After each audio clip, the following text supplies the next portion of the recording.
was your weekend? Did you fast? Did you fast, or did you turn on the app and then you lied to people that you are actually fasting? Yeah? Did you have a family gathering that you decided, you know what, this time I'm going to eat every single thing? So allow me to say this. We are going to have a guest on my platform on TikTok tonight. He's called Dr. Regan Omondi. We hope that he can actually bring in a good conversation. He's been a very good critique of what I do, and you guys shared a lot of, I think he has done 2 videos reacting to my videos, and it's amazing. So let's see how far it goes with him on this conversation, all right? We are advocates of health, all of us. However, we can disagree in matters of principle, but we don't do that for our own benefit and in compromisation of the situation of our clients who happen to be our patients, all right? We can always have a conversation, we communicate without having to agree or disagree, right? So yes, I invited this gentleman on because you guys tagged me in one of his videos. I heard that he was criticizing my video about diabetes, and another one that he was criticizing a video about cancer and HIV. And I thought it's right that now, because he mentioned my name and he mentioned our channel, it's easy. Mostly I don't react on videos of people who are reacting to my videos, but when you call out my name or when you tag my platform in your video, then of course I have the obligation to respond.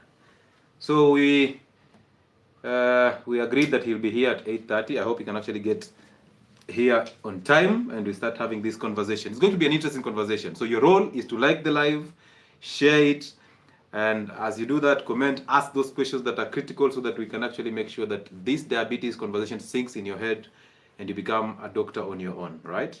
As always, we always say here, we are people who can actually become doctors on our own. We simply change. We need the information. Once you get the information, you become a better person on your own. So welcome on board. Thank you so much for taking this time to be here. We don't take it for granted. We always appreciate you. We appreciate you for the support that you're showing us or recording us all over through our merchandise. You're purchasing our merchandise, through joining the weight loss programs that are actually happening. And one of it is starting tomorrow, 3 months weight loss program. So it's amazing. And you guys like our videos, you share our videos. Nowadays, we come into an office, we realize, hey, Dr. Lewis is spitting volumes on this video. So your role is to like and share so that most people join in, because we need to make sure that this conversation is adequate and is life-changing, all right? So yes, karibuni sana nyinyi wote, sit back and enjoy the conversation. And I think the gentleman has already joined in. So I believe it's time for us to just start this. However, before we start the conversation, allow me to shout out to people who are actually joining in. Tell us where you're joining us from, and we can shout out to you and people from your area code. Amazing. All right. So we'll take about a minute or 2 to shout out to the people who are joining in, and then I can bring in the gentleman. He's already here. So we can bring in the gentleman to have this conversation with us. So tonight is all about us and just talking about diabetes. And basically, we don't know. Whatever comes out of that conversation, we will find out, right? Yeah, so let's see how it goes. So somebody from the UK, Ose Hanur. Welcome on board. Mama D is from Homa Bay. I see from Jubaja, Baraka Gas Point.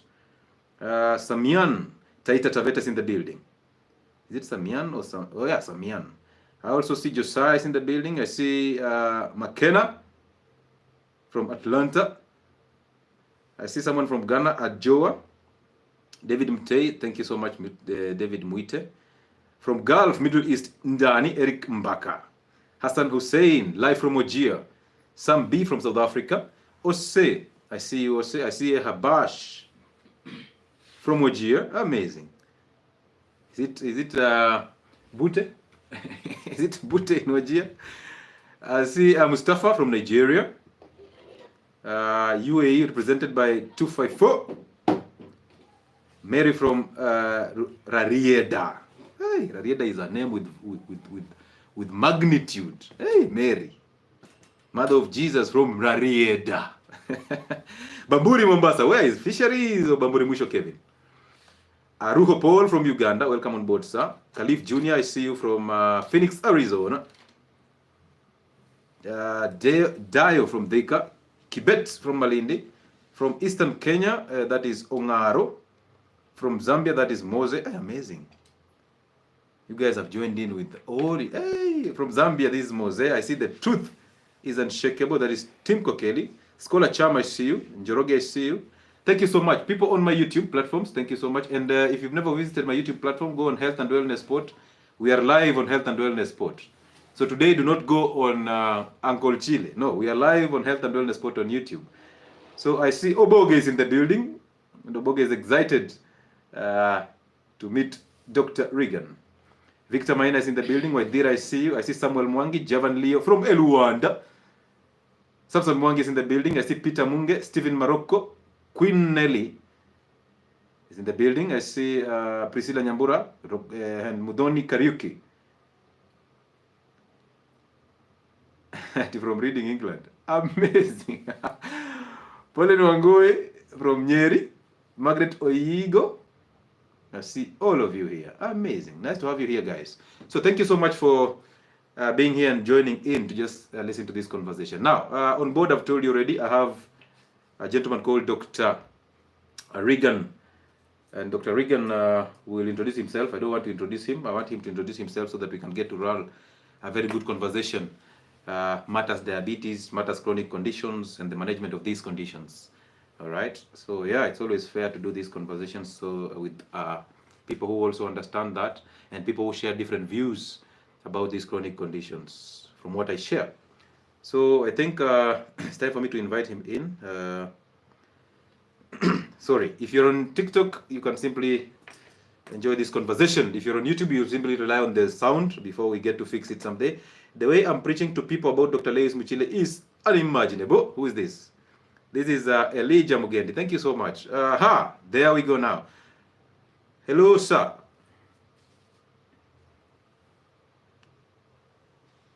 Are you there, Dr. Regan? Yes, I'm around. I hope you can get me clearly. Yes, I can get you clearly. If you can turn on your camera, that will be fair for us. Okay. Amazing. Please bear with me. Okay. At the moment, I will be comfortable doing it like this. All right. But I hope we'll be of benefit to people. I think next time I can be able to turn on my camera. No problem. All right. Thank you. Thank you for coming in on time. We appreciate you.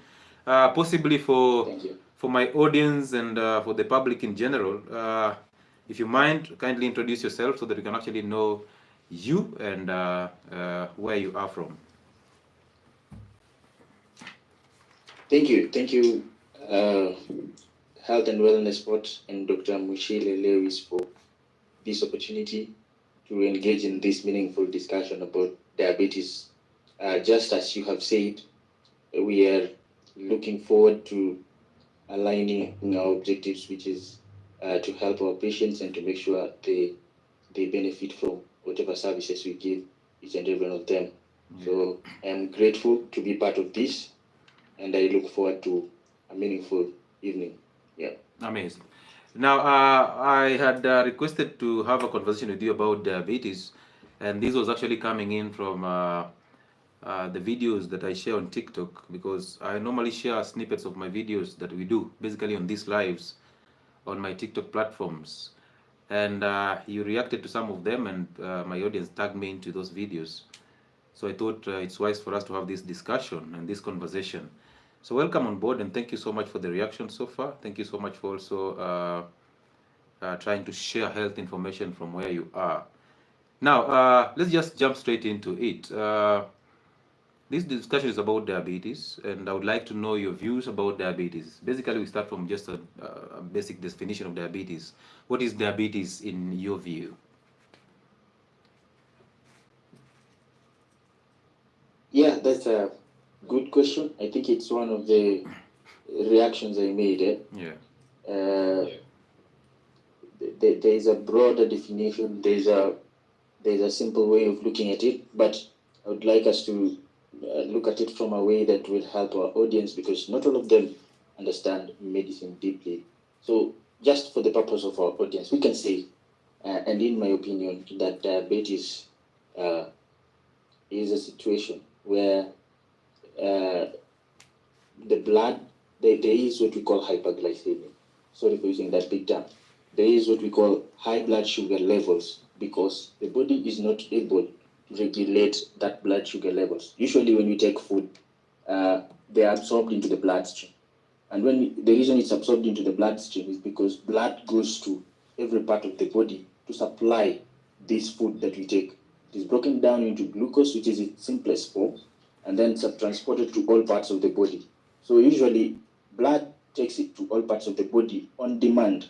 So if the brain needs a lot of glucose, blood will rush a lot of it there. If the muscles need it, blood will rush a lot of it there. So it depends on demand. And there is usually an hormone we call insulin that helps us regulate these blood sugar levels. So insulin helps in regulating these levels by supplying it to the most needy organs and cells in the body. So if insulin is impaired, then it means it cannot send this blood to the brain, it cannot send it to the skeletal muscle cells, it cannot send it to the liver, and that is why it accumulates in blood. So diabetes is an autoimmune disorder that is characterized by high blood sugar levels that results from either an impairment in insulin secretion or insulin is secreted, but its function is impaired. Yeah. Amazing. I've tapped in that you mentioned diabetes is an autoimmune condition. Possibly for one of or most of the audience that don't understand autoimmune, what does that mean? Oh, to our audience, yeah. An autoimmune, just from the word auto means self. Yeah. So self immune response. This means that immune reacts against itself.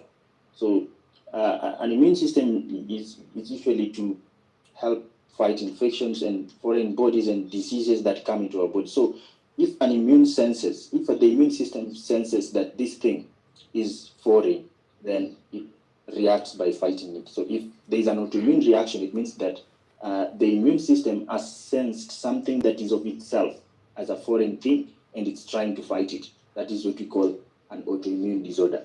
All right. That's amazing. Now, mostly some of basically other autoimmune conditions that we know where the immune system is basically targeting our own immune system. And a good example can be arthritis, the rheumatoid arthritis, right? Yeah. So in this condition, we prefer a steroid to basically suppress the autoimmune system, the immune system that is actually overreacting. So we inject or we give steroids to suppress that overreacting immunity. Now, in that situation, how is it different from diabetes that instead of giving a steroid, we had to give insulin therapy? What brings in the difference? Okay, so I think maybe to answer that will mean that we will jump this discussion from this cradle point, the beginning point, to a very higher level. Okay. I don't know if we could reserve that to after we have discussed how diabetes occurs, the pathogenesis and everything. Maybe, yeah, it would mean that we discuss all that in a short time. No problem. It will. But in a simplified way, or in a quick way, the reason why diabetes is not like rheumatoid arthritis is because the cause of this autoimmune response in diabetes is unknown. So research has not had substantial or statistically significant evidence on what causes. They are just predisposing factors. They are risks that we suspect could be causing this kind of a thing.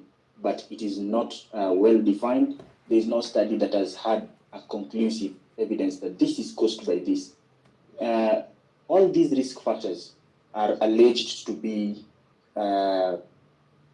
they can be classified as causative agents. But the reason why science does not conclude that like obesity or sedentary living is a cause of diabetes is because there are many other evidences where we have had patients with sedentary lifestyles and diabetic and obese patients, but they do not have diabetes. We've also had very many emaciated patients, but they have diabetes. So that difference is statistically significant and makes it difficult, or makes the research unable to conclude conclusively that those risk factors are causes of diabetes.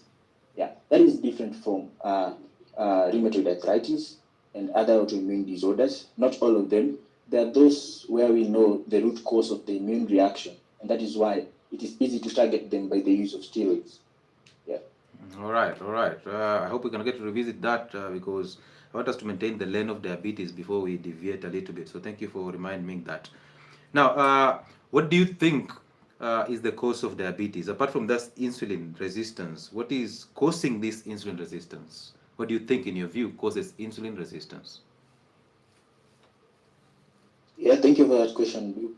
I have followed a lot of your videos, and let me applaud you for being very, very a good advocate of nutrition and lifestyle modification as a way of managing diabetes. And in those videos, you have really labored well in trying to teach people on the risk factors. So the actual cause, I wouldn't point to a single thing that this one causes diabetes. And science has not done that. If I do that, I would be inventing my own. But the cause is unknown. That is there's no known cause of diabetes. They are just risk factors. And I've tried to explain the difference between a risk factor and a cause. For example, let's take an example of malaria. We say malaria is caused by a parasite we call Plasmodium. Research has been done, and evidence that is coming from research is 99% or 99.9%, and in other studies 100% conclusive that Plasmodium causes malaria. But in diabetes, we have risk factors. A good example is a sedentary lifestyle. For those who may not understand, a sedentary lifestyle is a lifestyle that is not occasioned by activity, a lifestyle that involves sitting at home or sitting in office, not doing much work, or obesity. Research has classified obesity and sedentary living as a risk factor. The reason why they are not called causes is because the studies have not had that higher level of evidence. There is no 100% or 99% evidence that points to obesity as a cause of diabetes. But there is a significant evidence, which is close to, most studies give it close to 60%, that most people who are obese end up getting diabetes. So that is a risk factor that you could potentially get diabetes if you are obese or if you have a sedentary lifestyle. On the other hand, we have had people who do not live the sedentary lifestyle, athletes, example, and people who are not obese but have diabetes. So again, if we would say diabetes is caused by obesity and sedentary living, then you see that is why those clashing points of view make us not have a single point cause of diabetes, but risk factors. So the autoimmune process, whatever causes the autoimmune process, is not known, but there are a number of risk factors, which I believe also when we discuss the pathophysiology of this disease, we can be able to understand how obesity and sedentary living causes diabetes. I don't know if I have been clear. Yeah, all right. And is diabetes type 2 reversible? Yes, you have labeled that. People who have not watched your videos may not know that you have tried to show evidence that it is reversible. The only point of departure in our opinions was that in medicine or in pharmacy or in modern medical practice, we do not reverse diabetes. That is what I was pointing out. Whatever you're doing is exactly and is almost similar to what is done in hospital. It's only that whenever people interact with pharmacological interventions, that is the oral glucose lowering agents, they start looking. They don't give much priority to the lifestyle modification. Yet, in reality, the most important part of this care is lifestyle modification, because the risk factors are all lifestyle based. So this medicine just helps you to reverse an emergency. But the larger part of this care has to be you and your lifestyle, has to be the nutrition that the nutritional habits and the lifestyle habits that you adopt. So diabetes type 2 is reversible. Type 1 is not reversible. Yes. And in type 2 diabetes, do medication help in the situation or do they worsen the situation? Well, it depends. That's why I have said that all patients in diabetes are different. All diabetic patients are not the same. There is a diabetic patient who is type 2 but cannot use the oral glucose lowering agents. He has to use insulin. So it depends on the presenting circumstance. And usually, from a medical point of view, from the hospital, let me speak from the hospital setup, because I manage patients with diabetes in a hospital setup. And what the first point of interaction with this patient will be to minimize or to avert an adverse health outcome, which could be one, death, two, things like renal failure, heart failure. So we try to do away with these risks, and that is why when you come in a diabetic crisis, we have to prevent you from going into that situation where you are into death, or from that situation to renal failure, or all these other complications of diabetes. So management in the hospital factors in the emergency aspects, and then from that point going onwards, it depends with your presentation. There is a patient who can not do it nutritionally alone. There's a patient who can do it nutritionally alone. There's a patient who has to use insulin. There's a patient who can just use metformin and all these other drugs. Now, to say that all these patients can manage diabetes without medication is what I thought is really not in sync, with our side.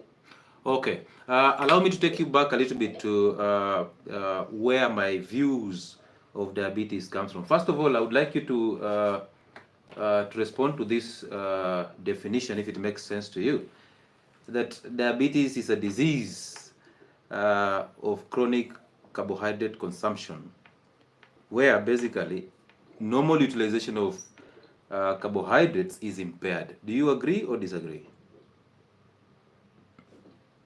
I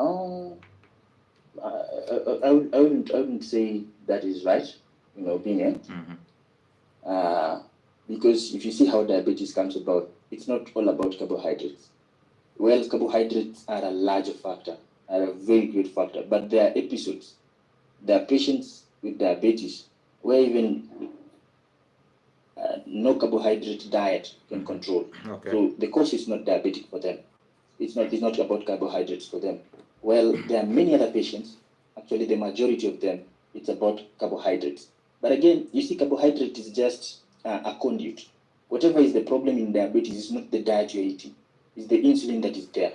The insulin that is there is affected by something, which could be the diet. Research says could be the diet. It's not 100% the diet. It could be the diet. That is one. Two, you could be taking a very perfect diet, low carbohydrate diet, but you're living a sedentary lifestyle. Again, you still easily get diabetes because lack of activity means that demand of energy by the cells, by the other parts of the body will not take place. And this means that these sugars will accumulate in blood. Insulin will not be prompted to take them to other parts of the body. So diabetes, carbohydrates are a larger factor in diabetes, but they're not they're not a single factor that cause diabetes. All right. So in your view, because I'm basing this conversation on the reaction that you did on my video, that for the sake of my listeners, allow me to play that video so that they can actually get the bearing of what I'm talking about. So if diabetes was all about... Let me just repeat this. Let's listen to this again. If diabetes was all about the sugars that are present in blood, and then medication for diabetes will be perfect therapy. But the question is, why is therapy always focusing on reducing blood sugars and nothing about reducing sugars in the fat cells or in the cells already? Because diabetes is not what is in blood, it's what is actually in your system, in other cells, like the liver cells, like the fat cells, the muscle cells. So drugs constantly send sugar from blood into these cells because they increase sensitivity of insulin to these cells so that you open up these cells and sugar flows from blood into these cells.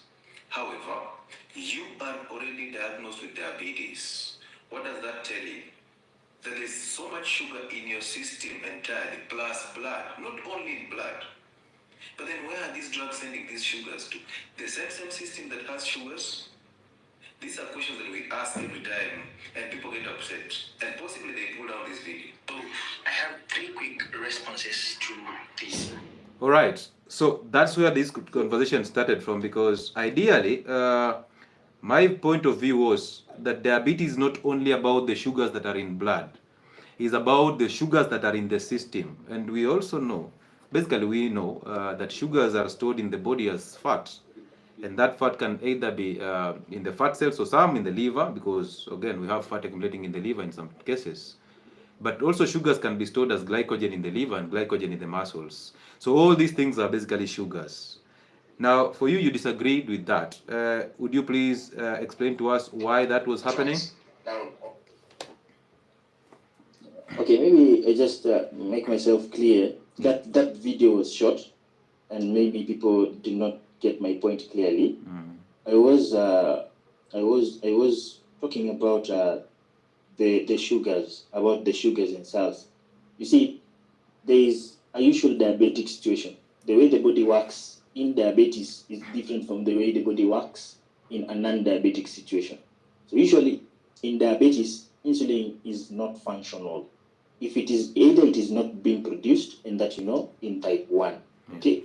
Yeah. And number 2, it could also be produced, but its absorption, the receptor functions are not functioning well, so it is not properly functional. That is what we call insulin resistance. So it could be either insulin resistance or lack of insulin secretion, and this makes these sugars to pile up in blood. So in diabetes, in a situation where we have diabetes and in diabetic crisis, we lack sugars in these cells. Why? Because I think that will take us to pathophysiology of diabetes. And in pathophysiology, we realize that it's insulin, this insulin that is not functional, that functions to deposit these sugars in these cells. So if insulin is not functional, these cells are deprived of this sugar. Even the glycogen in the liver, even the glycogen in the skeletal muscle cells, for them to be formed, it's insulin that stimulates the process of glycogenesis.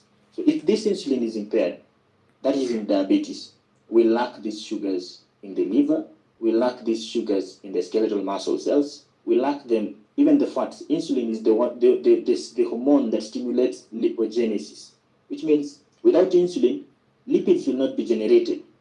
There will be many free fatty acids in blood that are supposed to generate fats, but they are not being generated. Why? Because this insulin that stimulates lipogenesis is either not being secreted or not functional. And that is why in a diabetic situation or in a patient that is starving, they will have many free fatty acids in blood, and this leads to what we call acidosis.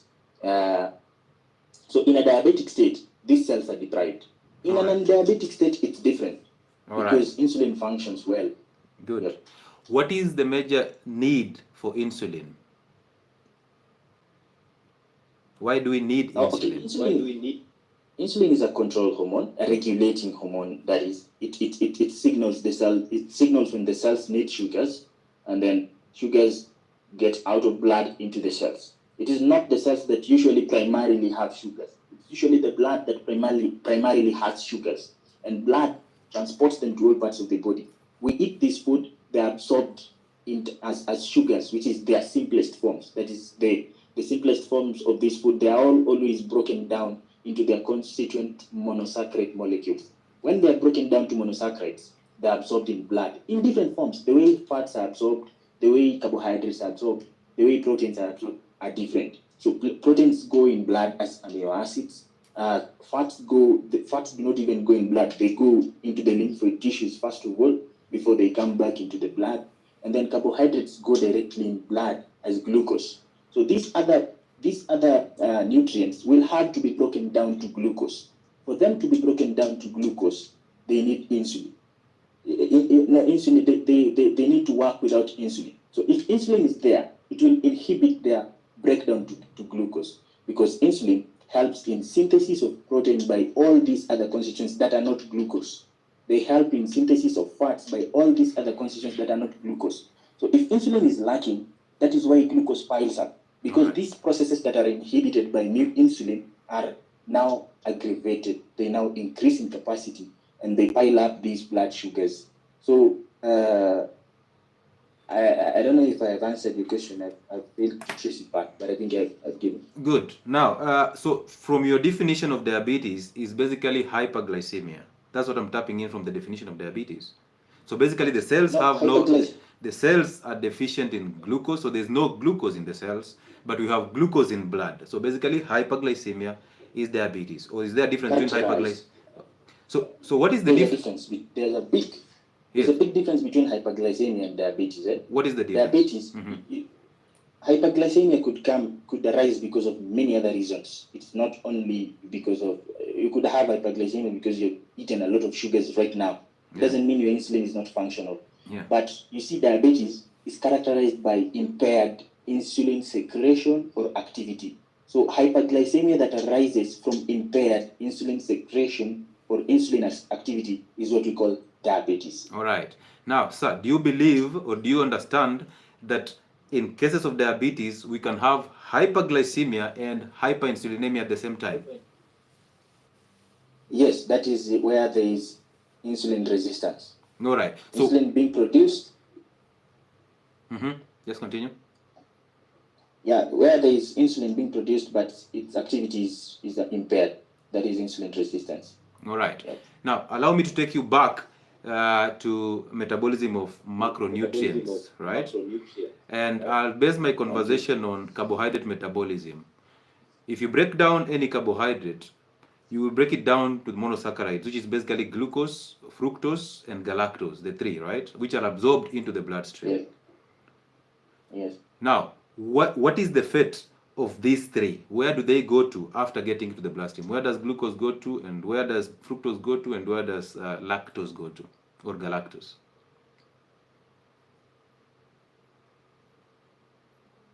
So all these three macronutrients serve different purposes in the body, and they're usually indicated by need. All of them are transported as a single most organ, which is glucose. Okay, and their energy. All of them are energy building capacities. Some of them are used in hormonal activities. Some of them are used single-handedly for the energy activity, but they're usually also used to synthesize other various factors, especially if somebody does not have how do you call it? If somebody is not taking enough protein diet, then the body could synthesize proteins from this. That is what we call protein synthesis. That is also aggravated by insulin. So they are taken to different places depending on the need, and this is the function of insulin. That's why we say if insulin is impaired, then all these processes could be impaired. About the about each individual capacities of those three macronutrients you mentioned, they hold. You see, those are polysaccharides. They all have to be absorbed as monosaccharides as they're being absorbed into the blood. So all of them are broken down into one unit, which is monosaccharide, and that is what is being taken into the bloodstream. All right. Allow me to shift your attention to an obese person. Are there chances an obese person can actually end up, obesity can predispose somebody to diabetes? Yes, very true. Why? Two things. I would say two things. One, because of too much fats in the adipose tissue. And two, if you're obese, it means you're doing a sedentary lifestyle. And how does sedentary living predispose someone to diabetes? It takes us again to the pathophysiology of diabetes, how these blood sugars increase. Number one, if you are living a sedentary lifestyle, it means that you are not, your cells are not being active, so they're not demanding sugars. And if they're not demanding sugars, it means the ones that you are taking are not going adequately into the cells. It does not mean that it will cause these sugars to pile in blood, but it is a risk that as you continue living a sedentary lifestyle, these sugars will pile up in blood. And that is one of the other risk factors for insulin resistance. Why? Because insulin signals, insulin is signaled by the need for these cells to demand sugars. If these cells are sedentary, they're not demanding these sugars, then insulin gets used to the situation where these cells are not demanding. And so gradually it stops the activity of pumping these cells into the blood, and then it becomes resistant. All right. Onto the issue of fats, about fats and an obese person.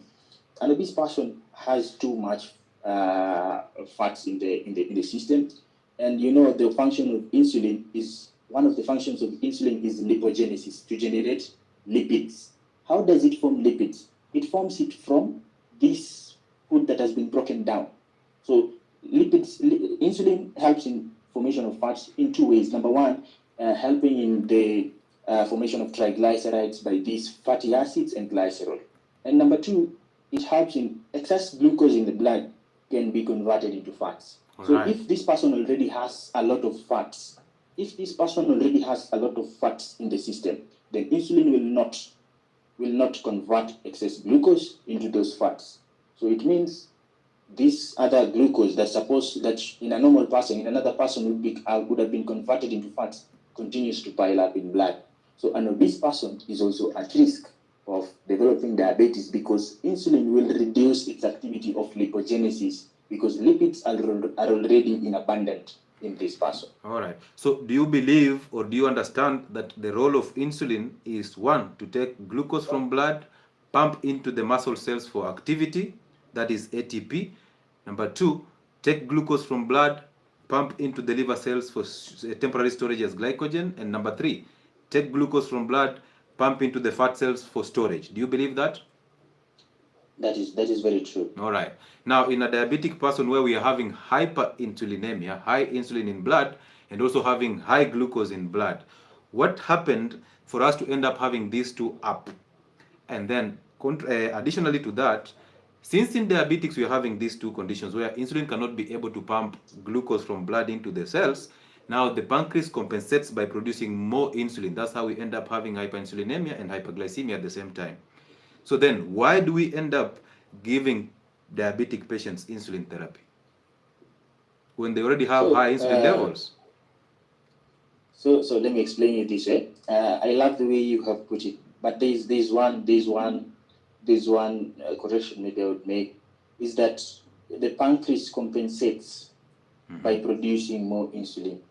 I think that to say that it does that outrightly is again not supported by research, but studies say highly likely it's also another risk factor. If we already have too much there, then it is highly likely that this pancreas will produce more to make this insulin functional. And that is what happens. It is not 100% verified by research, but it is another risk factor. All right. Pathophysiologically. And then the reason why we give insulin, you see, what is the problem at this moment in blood? It is insulin. Insulin is the problem. Being abundant or not, it is abundant because its function is impaired. So whatever you do, you have to make this insulin function work. So okay. You have to give, if this insulin that is being produced is not being absorbed, then you give an insulin that can be absorbed, that can stimulate those receptors, that can work directly. Two, you can also sometimes, mostly for these cases where there is too much insulin in blood, if you have managed diabetes patients with medicine, where there is too much insulin in blood, that is type 2DM, mostly we don't give insulin therapy. We give these oral glucose lowering agents, and they help in stimulating insulin, the insulin that is abundant in the system, to do what? To absorb, to be functional. So this medicine stimulates insulin function by doing the things that insulin has stopped doing. One of the things that insulin has stopped doing is glycogenesis. So that metformin, a good example is metformin. How metformin works, that is an oral glucose lowering agent. It works by increasing the rate of glycogenesis. It doesn't touch even insulin. It goes there and increases that glycogenesis because the liver does not have glycogen at that point. It has been broken down into glucose that is now abundant in blood. So when you take metformin, metformin rushes, increases glycogenesis, so that glucose that is abundant in blood gets out of blood into what? Into the liver in form of glycogen in that storage form. Now, after that, after you have taken metformin, then your advice and your counsel about lifestyle modification and exercise would work. If this person has this these sugars out of blood and then now into the liver as storage, it is stored in the liver for various functions. So if you advise this patient to go and do exercises, to have a good nutritional habit, then with those exercising, the cells will demand this extra storage in form of glycogen, and then it will be put into use. The brain, most of these people, the brain is the highest organ, the organ that demands most energy in our body. So it will demand more of these sugars, and then this storage capacity will be depleted. So most of these drugs that we give in type 2 DM, they work by doing the work that insulin has stopped doing, and that is increasing insulin sensitivity, increasing glycogenesis, increasing lipogenesis, increasing protein synthesis, and all these processes are the ones that increase these blood sugar levels. Yeah. All right. One of the side effects of insulin is weight gain. True or false?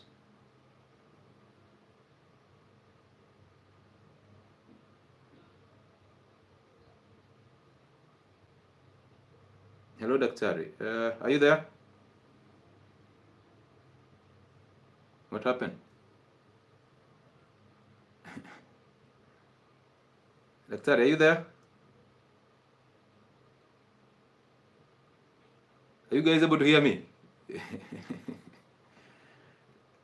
Yeah? Are you guys able to hear me? Or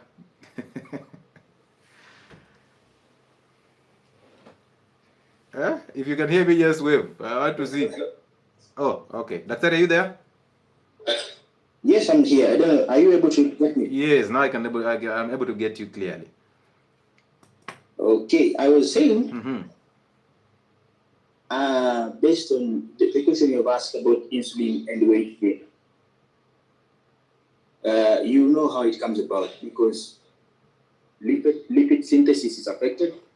That is lipogenesis. That means you will have a lot of them not functional, and this causes weight gain. All right. So if insulin is responsible for causing weight gain, and weight gain can actually predispose us to diabetes, why are we then giving it? I hope you get me. Like we said earlier, in medicine you weigh the risks and benefits. There is a risk of not giving insulin, which could be adverse in a situation where we have to give insulin. We don't give insulin to everyone. We give insulin where we have to do immediate sugar reduction of sugar levels, or in type 1 diabetes where there is no insulin at all. All right. So in your view, the goal in diabetes is to bring down blood sugars, right?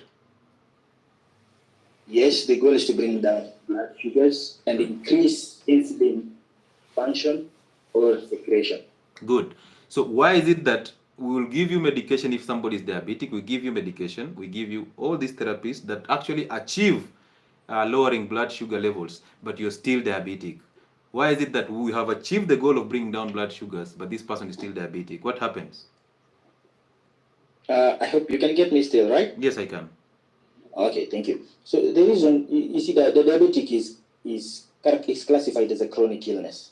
It means that once this autoimmune process begins, even if it is reversed, then it means that you're not. There's no, studies say there's no chance of you being 100% fit from it. So the reason we give you these drugs, we have said, is to help in an immediate action, and then we give you lifestyle advice, lifestyle modification, counseling, and that nutritional therapy that you have been giving. However, despite some people may go through this nutritional counseling and this nutritional rehabilitation program and exercising, and then their sugars drop. What does that tell you for that kind of a person? This person had this issue of blood sugars primarily, highly likely, maybe 90%, because of a nutritional habit. There is another person whom you will take through a nutritional rehabilitation program, but the sugars will never go down. This tells you that the other part of research, which tells us that the cause is unknown, or the evidence is not statistically significant to say it is single-handedly a nutritional program. So there are those whose problem are not linked to nutrition. A good example is somebody with diabetes caused by, I'm seeing somebody just commented, using prednisolone long-term, which is a steroid. Long-term use of steroid can really affect your blood sugar productions, and your blood sugar regulation, and that can cause diabetes. Not a single cause. Again, somebody may have hormonal imbalance, like in Cushing's syndrome. People with thyrotoxicosis. All these people are different. There's a person whose nutrition is a problem. There's a person whose nutrition is not a problem. There's a person whose problem is not even known. So handling all these kinds of people is different. But one thing that stands out is that nutrition controls blood sugars in all of them. There's a person whom we can starve carbohydrates and control their blood sugars. But also, as you starve carbohydrates, you have to see there are also other side effects of not taking carbohydrates, which are very dangerous also to the body. Good. And that we also have to control. So you have to weigh risks and benefits while handling these patients. Two things I've picked up from there. That number one, you said diabetes is a chronic condition, which even if you recover from it, there's no way you're recovering 100%. I picked that from the first statement you said. Is that true? Yeah, that's true. Depends on the cause of yeah, that's true. All right. Number two, you've been mentioning research. Do you believe that about 90% of research agrees with whoever funds it? Okay, that is something that we could agree or disagree depending on our setting. I have participated in research personally, and I did not please whoever was funding that research. In fact, my findings were negative, were not even verified were not even what this person was looking for, and it was taken as the authority for that study. So that is subject to discussion and opinion. I wouldn't single-handedly say that all research programs are skewed to suit those who fund them. Perfect. Yeah. Now, you've also said that there are side effects of somebody not taking carbohydrates. Allow me to ask you a question. What is the deficiency condition for carbohydrates? Carbohydrates. One is a condition these patients present with, these diabetic patients. It's called ketosis. You'll have too much fatty acids in your body, and this leads to metabolic acidosis. This one can easily cause kidney impairment, and this is a really life-threatening disorder. It is one of the emergencies we handle in the hospital. Two is hypoglycemia. Hypoglycemia means that your body does not have enough sugars to even conduct its activity. When you have hypoglycemia, just like I told you, blood supplies sugars or glucose to all other parts of the body according to their needs. So this means even the heart that needs around 18% of the glucose in blood will be deprived, and its functioning will be reduced. The brain that demands a lot of sugars will be deprived, and your cognitive functions will be affected. So you are likely to have issues to do with mental retardation, lack of proper cognitive functions, metabolic ketosis, and all these other side effects. So even as we starve from carbohydrates, which is something could be good for somebody with diabetes, we need to do so with caution to prevent these adverse outcomes. All right. For somebody who is not diabetic, what is the deficiency condition for carbohydrates? To somebody who is not diabetic, has not been diagnosed with diabetes, what is the deficiency condition? For example, if I don't eat proteins, there is kwashiorkor. If I don't eat fast, there's hormonal imbalance and nerve problems and skin issues and low cholesterol, therefore low libido and all that. What is the deficiency condition for carbohydrates in a normal person? The first is, again, what I told you, that is lower impairment of proper cognitive functions. That is, the higher centers like the brain will not function optimally because they lack the drive, which is glucose. Number two, they also have problems with wasting. You understand that without carbohydrates, the reason even now in diabetes, if we starve these patients, we allow the body, the reason we are starving them from carbohydrates is that we allow the body to form sugars from these other components, that is the fats, the proteins, and the amino acids. So if this person doesn't take carbohydrates, the body will resort to amino acids, which are proteins being taken. Proteins have a function in the body, which is to repair the worn out tissues and to build the muscles. So if they're not being used for that function, then they'll be broken down into carbohydrates for sugars, and these sugars will be supplied to the organs that demand them. And this means this patient will have what we call muscle wasting. This patient will be emaciated, and that is also a side effect for this person. All right. Again, okay. Just continue. The reason why this is not a problem, even if we advise these people to starve in diabetes, it's not a problem. Most of them, these methods that work this way, these patients are obese, so they have a lot of muscles, we hope so. And two, if it is a risk, if it is very risky for them to have high blood sugar levels, then them being emaciated or reducing weight is not as much as a risk as compared to them having these high blood sugar levels. So again, it's a matter of weighing the risk and benefits. All right. You said we starve these people of carbohydrates. What is the difference between starving and fasting? Fasting is temporal, starving is long-term. So starving means there is deficiency at all. So we have started resorting to the others. So should diabetic people fast? Again, depends. There are others who can fast, and then it will help them. Majority, close to over 80% of my patients would really do good with starving or fast. And then others whose causes of diabetes are different should not fast. All right. If somebody does not eat carbohydrates, you've said that deficiency that will come in is mental retardation, right? One of them, yeah. All right. I want to base my discussion on that too. Do you know the definition of the word ketogenesis or ketosis? Ketogenesis and ketosis are different. Okay. Okay. They are opposites of each other. Okay. What is the difference between ketogenesis and ketosis? So ketogenesis is the formation of ketones. Ketosis is the breakdown of ketones. Okay. All right. So ketogenesis is the genesis from the word genesis. Okay. It is being formed. Osis is being broken down. Okay. It's being cleared. Yeah. What about ketolysis? Same as ketosis. Eh? Ketosis is the abundant state in blood. Okay. All so right. it comes from ketolysis. All right. Yeah.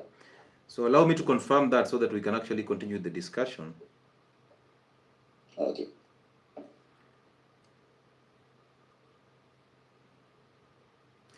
Ketosis is a metabolic state that occurs when your body burns fat for energy instead of glucose. That is ketosis. Okay. Yeah, that's true. All right. Yes. And then let's confirm the definition of ketogenesis. Okay. A metabolic process where the liver produces ketones for fatty acids, providing an alternative energy source to glucose. So what is the difference? Exactly.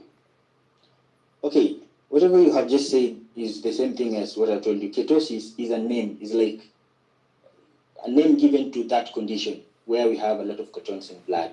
Okay, and then ketogenesis is the formation. Ketogenesis. Those ketones are being formed. And they're not being formed from the liver alone, for your information. They're also being formed from the adipose tissues and every other place where there are fat cells. All right. Yeah. When does these processes happen? When does the liver start producing ketones through ketosis? And when does ketogenesis happen? What are the conditions under which these processes happen? So the first framing of your question is not appropriate. All right. You have said ketosis is a condition, is a name we give to that state. So whatever is the process here is ketogenesis. Ketosis is a condition. Ketogenesis, it is a name we give to that state. A state where there's too much ketones in blood. It's called ketosis. So that's the same to ketogenesis. We are generating ketones. That is exactly. Ketogenesis also. Exactly. So ketosis is a name we give to that state. And then ketogenesis is the production, is the metabolic process where these ketone bodies are being formed. And the reasons they are being formed, you have said already, they're being formed because the body is impaired of glucose functions. So they're trying to use this as reserve for glucose in the body because the energy is not there. So a lot of its production is increased, and that's why it's abundant in blood. Dr. I'm losing you here. Ketosis, Okay. you've said it is the state under which, just make that clear. The blood has the blood has too much ketone bodies. Where are they coming from? They're coming from different parts. They could come from the adipose tissue, number one. They could come from the liver as well. Liver is part of the adipose tissues because it has fat cells. Yes. Yeah. So ketogenesis is the process of generating ketones. Yes. So ketogenesis leads to ketosis. That's true? Ketosis. Yeah. All right. That's true. That's true. What circumstances does this process happen? When do we ever get to this process? Yeah, like we have discussed, when there is too much sugars in blood that are not going into the cells, then these cells will try to generate energy for themselves. That is where ketosis comes. All right, that's So perfect. If these cells are deprived, they try to generate energy for themselves. Exactly. So which means ketone bodies will be formed. So which means we have an alternative source of energy to the cells that is not glucose, right? Yes, and this alternative form of energy is not a good one. It's happening during crisis. Why? So we should not normalize it. Why is it not a good one? Because in that state, that is a state where these patients even come with very, if you have managed diabetic crisis, you will know that DKA comes from that. That is diabetic ketoacidosis. Ketone bodies lead to metabolic acidosis. As much as the cells are generating their own energy for that, and that also confirms to you that in diabetes we have no sugar in these cells. Because it reaches to a point where they have to generate these sugars from ketones. But there's a difference between ketosis and ketoacidosis. There's a difference. Sure. Yes. So then how are you relating the two? Ketosis leads to ketoacidosis. How? What happens is there's this acetic acid that combines with ketone bodies in blood, and they form something we call acetoacetic acid, which is an acid in itself. Okay. This is what causes abdominal upsets in patients with diabetes. All right. So when you meet a patient with DKA, and the one way you can test for ketones is by doing a urine test. Urinalysis will always show us there's ketones, or when you take your arterial blood analysis, we can always find ketones there, or the acid part of that arterial blood gas analysis will always be high. This tells you this patient has used the ketones that have been produced have led to metabolic acidosis already, and that is a life-threatening disorder that can make this patient die. Okay, sir. Do you fast? Do you fast? I do. All right. A lot of times. When you're fasting and you go and take a urinalysis, you will see ketones in urine, right? Exactly. Which tells you you didn't go on glucose as energy, and now your body turned to the fat cells to break them down to give you an alternative source to glucose, which are ketones. Yes. Ketones, is that DKA? No, that is different from DKA. So what is that? Because when now your body turns alternatively to fats to burn it to give you ketones. What do we call that process? That is the ketosis, okay? Thank you very much. When ketosis. Thank you very much. Now, in a diabetic person, you've said that diabetes is high blood sugars, right?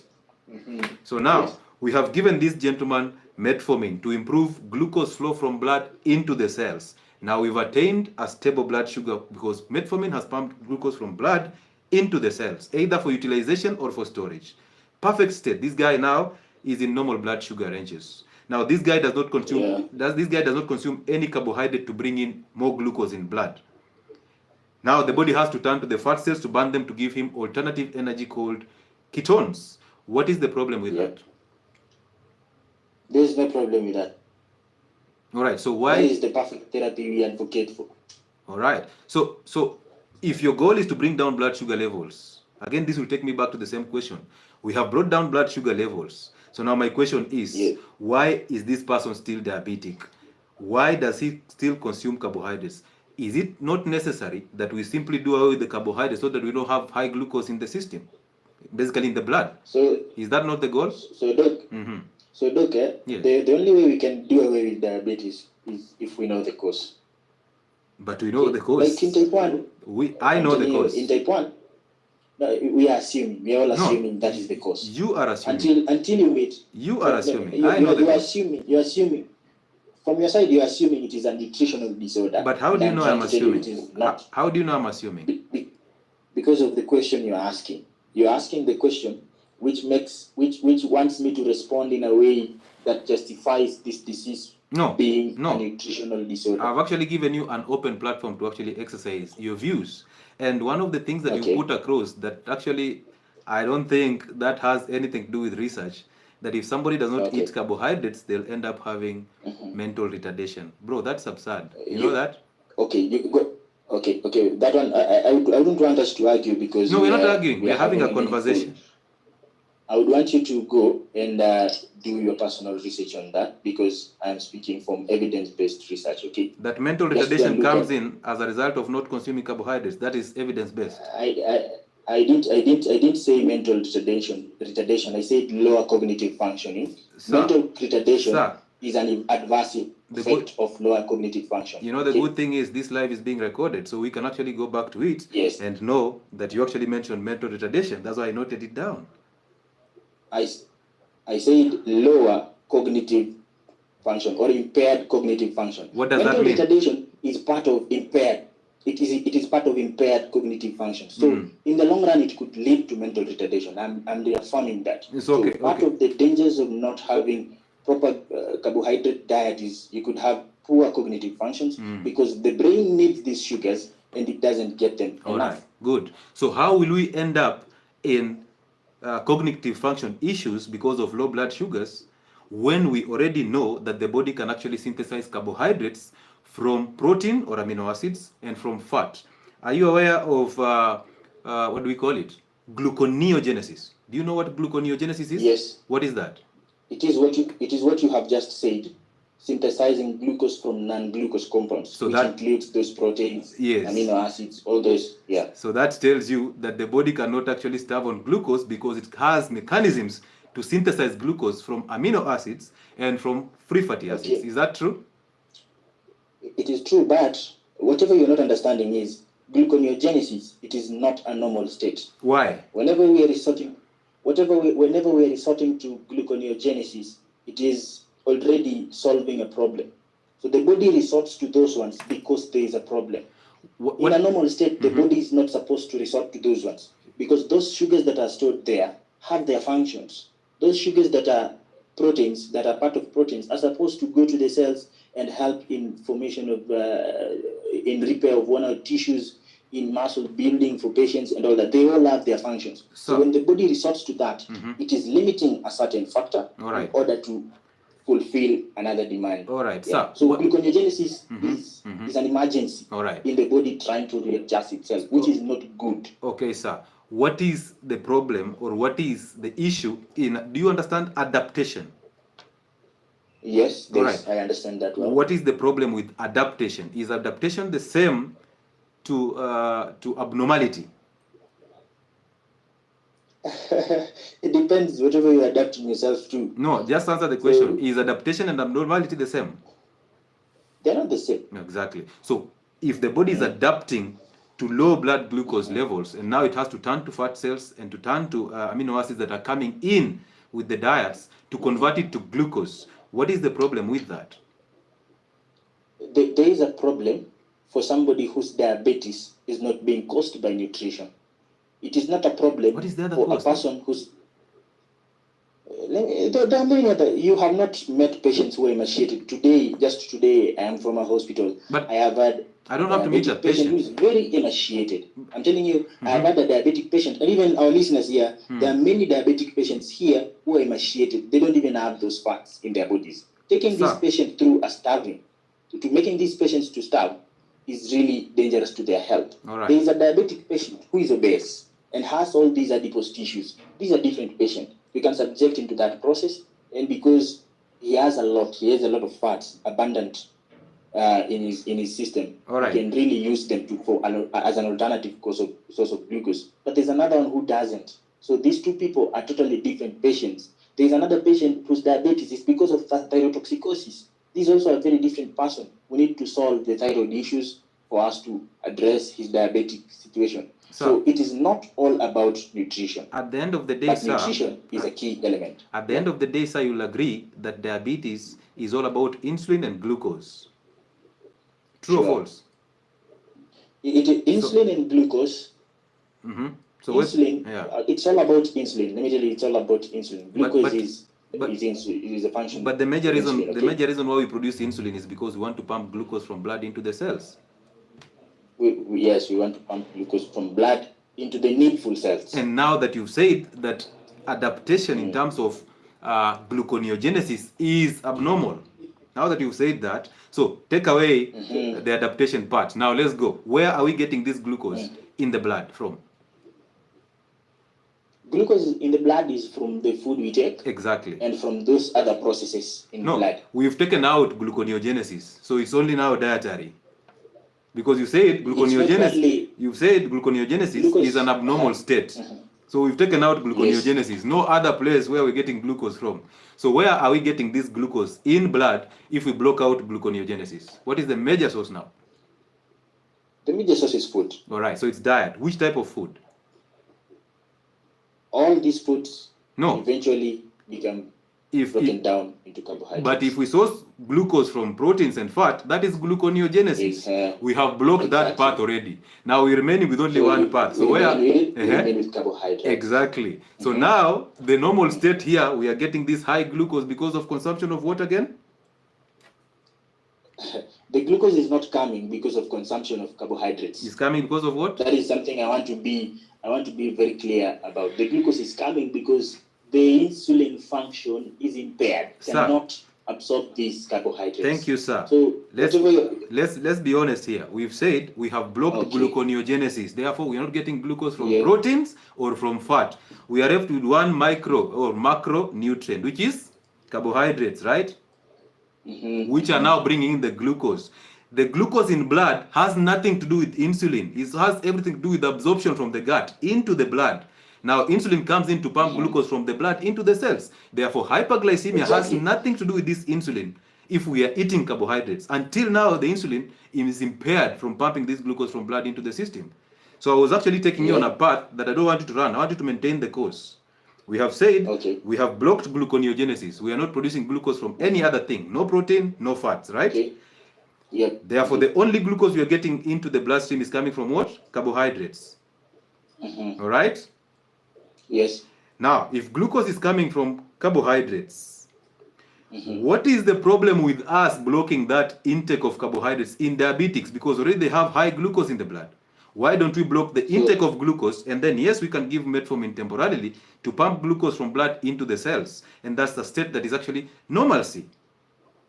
So whatever you are saying is not the ideal situation. What is not the ideal situation? It is your assumption of the moment. Okay, whatever happens is it is not the ideal situation. That's the fact. But why is it my assumption when you've been following? I've been asking questions and you're answering. So how is it my assumption?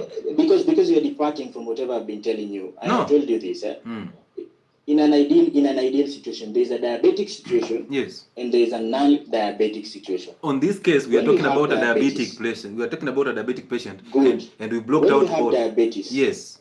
When you have diabetes, the cells are lacking in sugars. Okay. This means, and the cells are lacking in sugars, and insulin function is impaired. That is the primary factor. And when insulin function is impaired, one of the functions of insulin is to inhibit whatever you call gluconeogenesis. So the moment you call it diabetes, gluconeogenesis cannot be inhibited. So it means it is increased. Basically keep glucose in the fat cells, right? No. Gluconeogenesis is generation from those fat cells and proteins. No, the point is you've said diabetes is an insulin problem, an insulin impairment problem, right? Yes. So basically, if we cannot pump glucose into the fat cells, we can also not produce insulin glucose from the fat cells back into the blood as glucose, right? No. One of the functions of insulin is gluconeogenesis inhibition. So, which means it prevents the production of glucose from those non-glucose compounds in a normal state. Correct. So if it is not there, it means the production of glucose from these non-glucose compounds will be increased. And that is part of the reason why we have sugars in blood, because they're being produced from everywhere, and this insulin that regulates it is not there. This insulin that prevents it from being produced through gluconeogenesis is not there, or is not functioning. That is why gluconeogenesis is increased with insulin impairment. Another factor that is increased is glycogenolysis. That is the sugar in the sugar stored in the liver and the fats in the liver. All those storage capacities in the liver are also broken down when insulin is not functional. So we cannot say that we block gluconeogenesis and we are in diabetes. Please, we are in diabetes. Allow me to understand you clearly. Please take me back. You've said lipolysis does what with insulin? What is the relationship between insulin and lipolysis? Insulin helps in lipogenesis. I talked about glycogenolysis, not lipolysis. Okay, so insulin keeps fats in the fat cells. Insulin prevents the formation of those fats from the fats that are already, from the glucose that is already in blood. That means those fats that are already in the fat cells will remain there. Sir, okay, so you actually are proving that insulin blocks us from burning fat. True or false? Exactly, in a normal situation where insulin is functioning. Okay. How about in a diabetic person who is obese? Insulin is not there, so that means that fat is broken down. Lipolysis is increased. So which diabetes are you talking about where there's no insulin? Diabetes is either insulin impairment, insulin function impairment, or insulin secretion impairment. So in all forms of diabetes, the problem is insulin. So insulin will not be functional. Does fat cause insulin resistance? It is not outrightly said to cause, but it is a risk factor to insulin resistance. All right, moving on swiftly. Thank you for those responses. Now, okay, tell us something about a diet that you can actually taper down for a diabetic patient. What would you actually advise a diabetic person to eat? Okay, just I think we have first of all, I would like to help diabetic patients who are listening to us. Okay. Whatever we're trying to say, because I realize we're going into too much medical terms and maybe they're not being helped, is that there is a role for nutrition, there is a role for medicine, and these roles differ, they vary with people. Your diabetes could be resolved by nutrition. In fact, most diabetes situations are resolved by nutrition. And then there are other cases that cannot be resolved by nutrition. So that's why you need to follow up and try to look at which is this risk factor that could have led to you being diabetic. So in the long run, we have to modify lifestyle. We have to practice good nutrition for us to come out of diabetes. All right. What is this good nutrition? Yeah, so good nutrition, I was coming there. Good nutrition is, we have to practice taking, depends again with your situation. Before I put my patients on nutritional programs, we have to do various tests. We have to do a lipid profile test. We see how the lipids are in his blood, especially these patients who are not symptomatic for being obese. We have to look at the lipids in blood, triglycerides, and everything. We have to know the lifestyle before we put them through a certain nutritional program. There are patients that can really survive well with carbohydrates being completely removed out of their diet. There are patients that cannot. There are patients that can survive with medicine, have to survive with medicine. I have those patients who have to only use insulin. There are patients who need exercises only even without nutrition, and they're just good. Okay, so we need to assess the needs of this patient. What are your blood sugar ranges? How do they usually range? And what is your normal lifestyle? After we have had this lifestyle, we can modify it to a way that helps you regulate these sugars. And of course, once we have established that lifestyle is a cause for your diabetes, then it means you have to be very careful on your lifestyle and how you manage yourself, because it is a reason that could lead you back to diabetes. All right. Yeah. So basically, it's low glycemic index foods, and those are low carbohydrate diet, not solely, but low carbohydrate diet helps. And then, of course, lifestyle modification in terms of exercising depends again with individuals. Why do you advise exercise?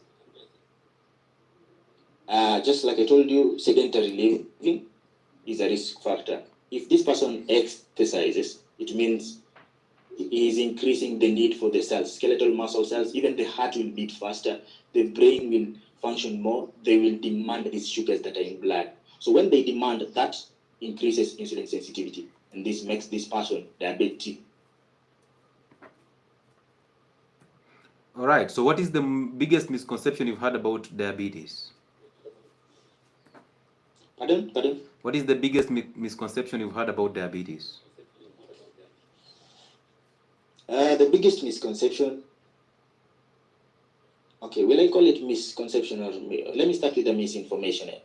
A misinformation is whatever we're trying to handle right now, is that drugs or medicine totally have no role or function to benefit the suppliers. I believe that's a misconception, because we use it. We even personally, I delay medicine a lot for patients with diabetes and pressure. It is usually the last resort. But medicine is given based on risk-benefit analysis. All right. Where we have assessed and seen that if we don't give you this medicine, you're not going to, your prognosis is going to be worse. Where did you get? It is given in form of risk. Where did you get that idea of medication do not help at all in diabetes? Where did you get that idea from? My videos? From presentations. From presentations online. Yours was that these medications serve to benefit the suppliers and the pharmacological companies, these big pharmacological companies. And what is the lie in that? I think, I don't know. If we get there, maybe we will deviate from this. Maybe I would wish we handle that last. It's actually part of the conversation. See, we have not finished with this other discussion. I believe if we can go objective-wise, we finish this and then we go to the other, it could really be of benefit to us. But because you have asked it, I think if you look at the funds and the time and duration and the capacity spent in all these studies, usually the amount spent is so much that, and those organizations that spend money there are all non-profit organizations. So they're not doing that for profit. What are you saying? Especially from the root cause. What are you saying? It's not being done for profit. Let me tell you an example. An example is the ARVs. The production, the cost of producing this medication is even much more than the cost of supplying it to every other person that needs it. So if you look at all the funds spent in research, and some of these medications, especially in our country, they are brought by philanthropists. Which country are you in, sir? Most of this, I'm in Kenya, and and I practice medicine. So you know how this medicine come to our country. So you believe that Bill Gates is actually giving us this aid, just doing all these things for free and then bringing it to us as aid? I would really love us to be factual and not to be. It's a question, sir. It's a question. Subject. It's a question. You're leading me into trying to approve that Bill Gates is doing this for profit. I am asking. Whatever is there. What is happening? You. Bill Gates is. Why don't you just say yes or no? No, Bill Gates as an individual is not a pharmacological company. He's a funder. He's a philanthropist. So he funds the aid for ARVs, right? Part of the aid for ARV is funded by his foundation.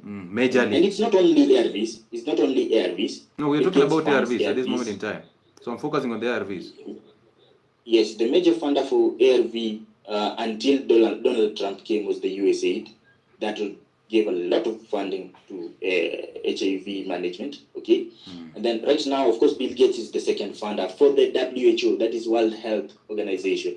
Is the largest single most funding entity or that organization. But of course, when Trump withdrew, China chipped in, and China increased their capacity to fund. So this tells you again, it is not a single entity. It is not based on an individual interest.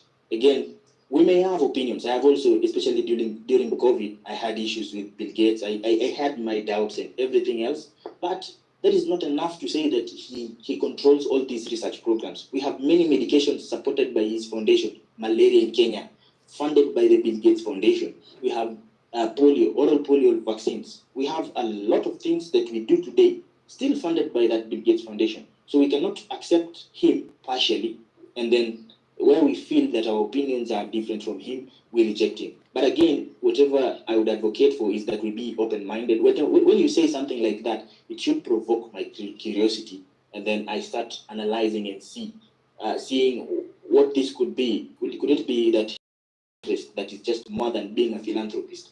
If that is the case, then what is our interest individually as people? Our interest is on these medications based on evidence and how we have used them. All right. Are they helpful to us or are they not helpful to us? That is the most important thing. All That's right. the perspective I'm speaking from. All right. Now, if I am confirmed to be diabetic and I don't take medication for diabetes, what will happen? It depends on your level of diabetes. If you come in a diabetic crisis, a patient in DKA, let me tell you an example of that, with blood sugars unrecordable and does not take medication, less than 24 hours, dead. It's not the first. We have managed many like that. It's usually a life-threatening disorder. Less than 24 hours, I can assure you will be dead. All right. So what are the complications of diabetes? The diabetes in itself, of course, that is the first. Diabetic ketoacidosis, the most common in diabetic patients. We have hyperlipidemia. The way you have said, they will have a lot of lipids in the blood. So diabetic patients will likely develop high blood pressure because of that lipid. Okay. And then that, of course, can also lead to heart failure. And then, of course, when there's heart failure, this patient will also have renal issues. Okay. Or can also develop kidney failure. Mm-hmm. And the worst complication, of course, is death. This patient can die. Okay.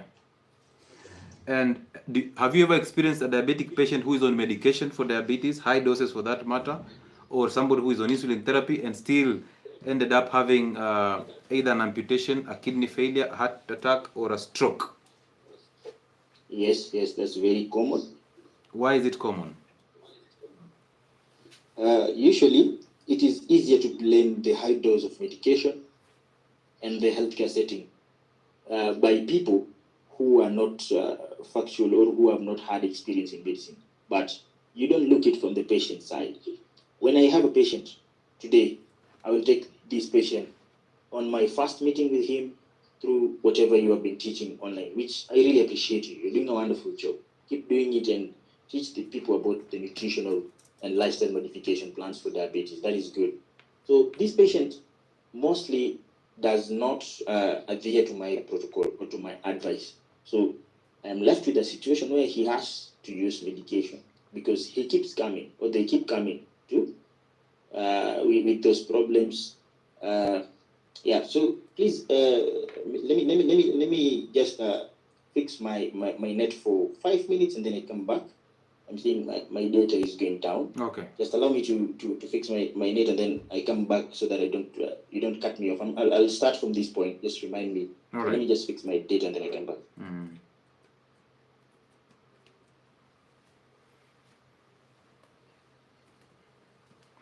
So guys, I hope you can remember that the question was somebody who has been diagnosed with diabetes, the complication of diabetes will be kidney failure, heart attack, high cholesterol, as he says, as he puts it, and the strokes and all that, including amputation, right? And then the question is, the same person who has diabetes and is on medication for diabetes, are there chances that he can actually end up getting the complication of diabetes? And of course, his answer was very common. Now my question is, why? So I hope you remember that. Just hold on to that so that we continue this conversation. All right? Amazing. This is interesting. Uh, and then let me as he comes back, let's play this video because he has said he appreciates what I do online and all that, right? So let's play the two videos that's actually question that actually made us have this discussion. Because most doctors run away. They do run away. They don't want to come this conversation. They always run away. But this one has the balls to come and roll this conversation, which is amazing, right? So let's listen to this conversation because there is actually one of his videos that he said, "What are you guys listening to on the internet?" But this one is after me talking about diabetes. So this is what he said. Who have been following the contents in that page that I highlighted is that number one. What? Let's start there. That along your need to exercise curiosity and go and read these things, you have been probably misled by some other people. And one of the key things that I really want you to take from this response, this is the first response of the many comments that are there in that post. Maybe I will find time to respond to at least some of the important ones in the presentation about diabetes that we will be having. If you're not following us, follow us. We'll do a comprehensive analysis of that situation. But one thing you notice from you guys who have been following the contents in that page that I highlighted is that is my page. You are discrediting global health organizations. You are discrediting International Federation of Diabetes, and you are discrediting clinical research. Wow, that is really tragic. I don't know how we can survive in this world if we don't trust evidence-based research, if we don't trust the global health organizations. These are the ones that have been accredited globally, not just by the Kenyan government, but by the global governments.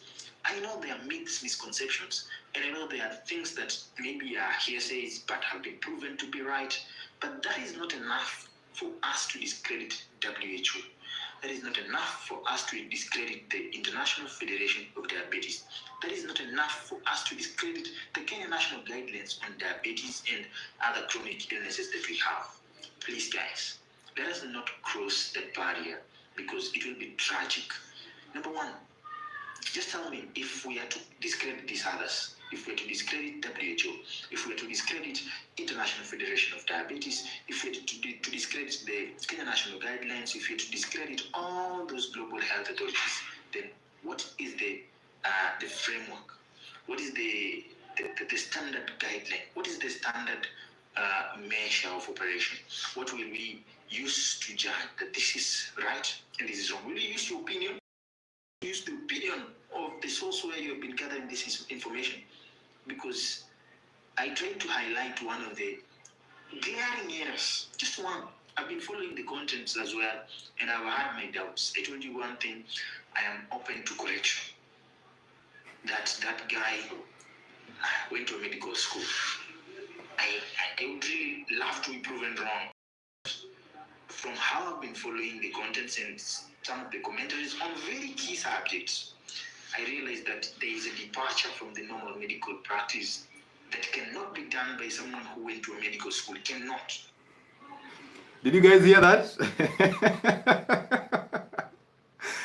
Did you guys hear that? So let's put that behind our back and just relax, okay? Now, there's also another video that he did, and it's actually labeled, "What do you consume online?" Okay? What do you consume online? Now listen to this again. Just look at this. After selling fear to the patient, you're heading them straight to chemo, which is going to cause more side effect. And all of you know, or most of you who have actually served cancer patients know, cancer does not become a problem until after the diagnosis.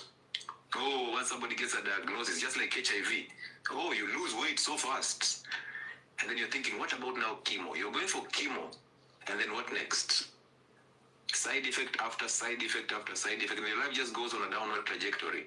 And then I have always had doubts about this guy and the contents in this channel that is Health and Wellness Sport. I could be wrong. I could be wrong. Right, just a snippet of it. He has always had doubts about the content that I share on Health and Wellness Sport. understand that possibly I might play this video to the end so that you understand where this is coming from. This is a part that was taken from a live that we did about cancer. If you've been on my on YouTube, you know we've done a series of cancer and we started from scratch. We explained every single thing as we moved forward. So now a portion of it was just cut and posted on TikTok. And of course, him being a researcher, I was so surprised that his views in this video did not allow him to actually just go on that YouTube channel and watch the entire live. Because as a researcher, that's what you do. All right? If you disagree with anything I'm saying, simply go watch the entire live. Now you can have the content to come and actually post it out and have a conversation, right? We have been here, we have questioned HIV therapy. We've actually said that the entire life cycle of HIV has medications that target each step of the life cycle of HIV. We even have the ability to lower the viral load to a level that it is not detectable in blood. But the same medications cannot clear that virus. How did they bring the virus to a low viral load? And then, I want you to see how things unfold. So, this is how it happened. Somebody comes in as a president, all right? This person who comes in as a president of that superpower country, what does he do? He suspends the aids. He suspends the aids that are supposed to supply Africans with the same medication that he's actually talking about, the antiretrovirals being part of it. That gentleman, he is saying we don't discredit him. I'm not discrediting anybody. I have never even discredited the guidelines for diabetes in Kenya. I always say that why are they sponsored by a company that is actually making drugs for diabetes? That was the question, right? Now, do we react to these things emotionally? So look at it this day. The president comes in, does away with the aid, suspends it, right? After suspending it, 3 months down the line, boom, we have a medication to prevent HIV. Like, I also stand to be corrected, right? So just like that, no aid. People who have HIV and TB are starting to complain, you know what, maybe the future is not as bright as we think, even though here we live in the present. Oh, and all this news is going around, and then boom, there's a drug. And guess what company that drug is? It starts with a G. And guess where the origin of that company is? Yeah, just make a wild guess. So anyway, I'm told he's back. Let's have a good conversation. Let's finish it up and see. Good, he's back. Now we can now continue the conversation. So if you can, let's be reminded that our conversation was based on diabetes, and we were at welcome back, Daktari. So this is the point. We were at people who have diabetes can end up experiencing complications of diabetes, heart disease, hypertension, strokes, high hyperlipidemia, and all that. Including amputation as that, and also peripheral neuropathy, all these complications of diabetes. And then I asked you that ideally somebody who is taking medication of diabetes, have you ever experienced a patient who is on high doses of diabetic medication or even insulin therapy, and they still experienced complication of diabetes? And you said that is very common. So that's where we were. So I was asking you, why is that the case? Well, thank you. Thank you for bringing me back, and thank you for your kindness. Thanks. I thank the audience as well for being patient with my inconsistency. No problem, sir. Anyway, once again, I would just hope that this live session is not about me being right or you being right, but it's about an eye-opener to all of us about these diseases and whatever things we are trying to discuss here. Yeah.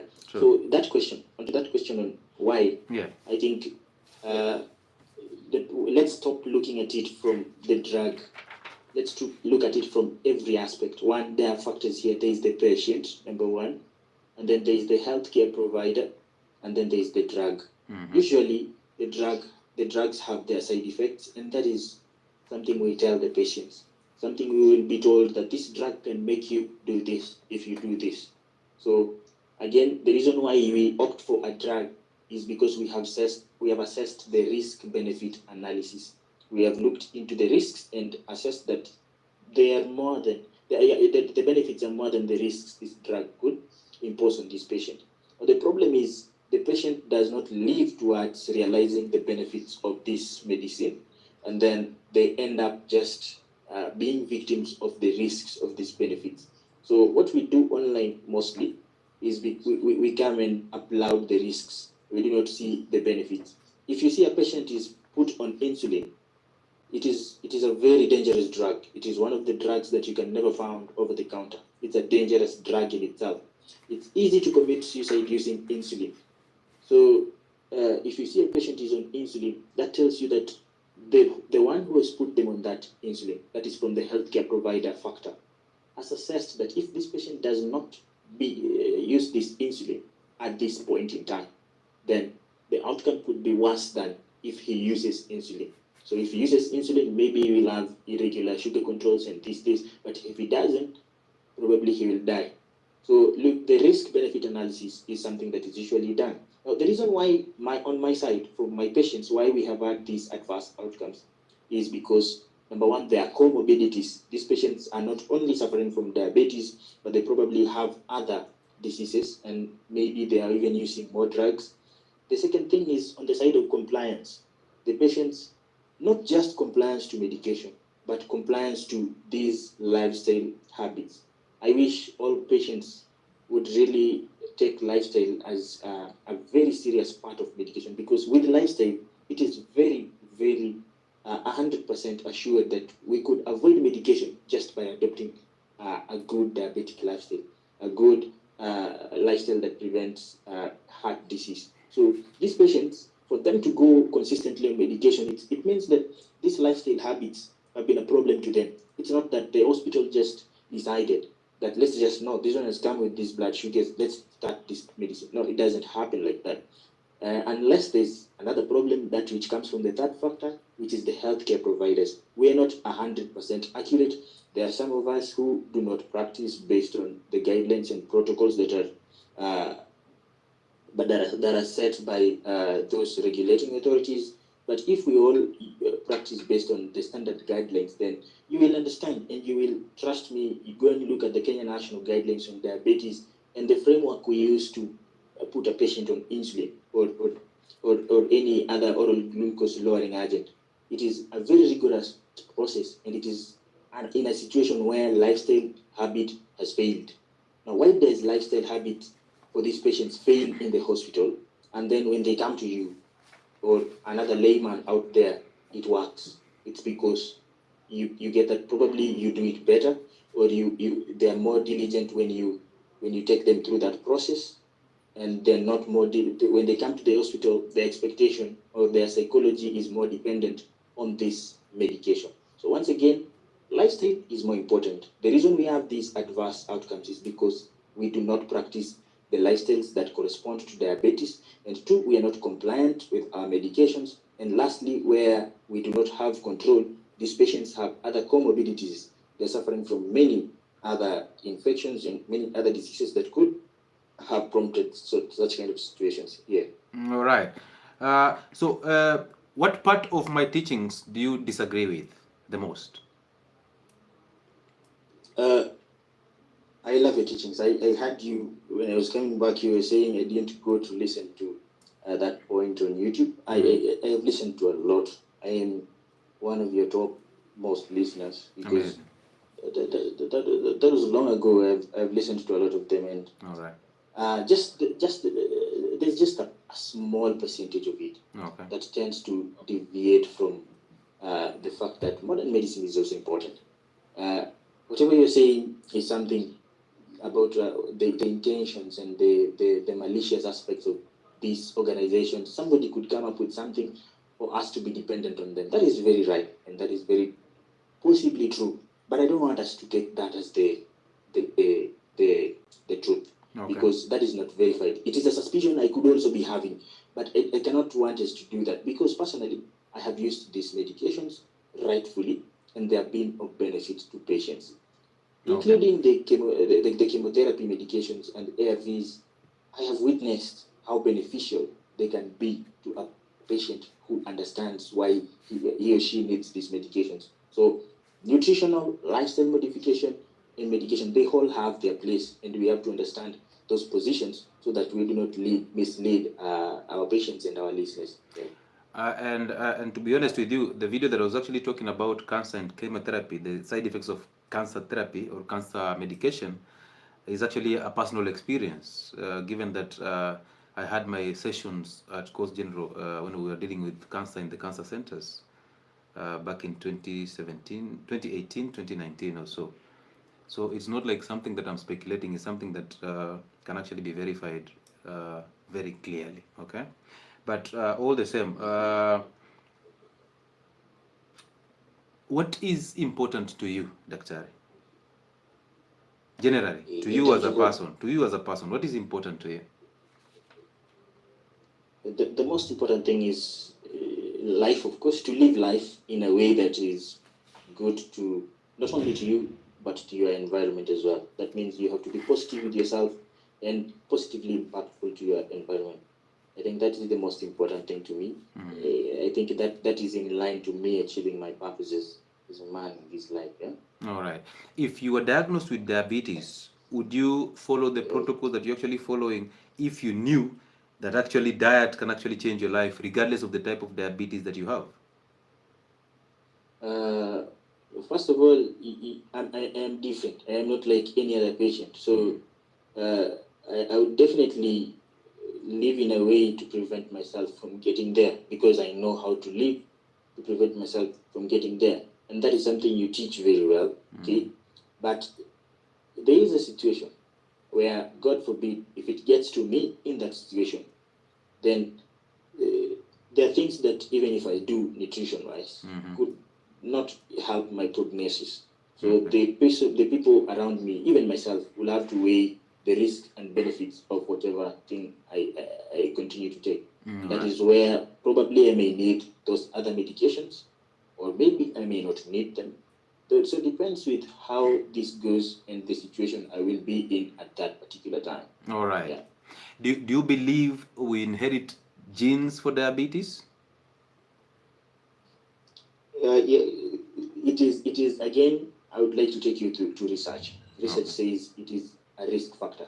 We could have those genes. There is a linkage. There's a linkage that those patients whose grandparents, mothers would have had diabetes, especially type 1, and sometimes even in type 2, have there's a statistically significant proportion that have ended up developing diabetes.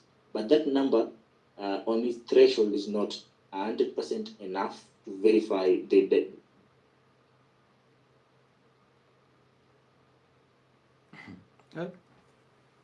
yeah.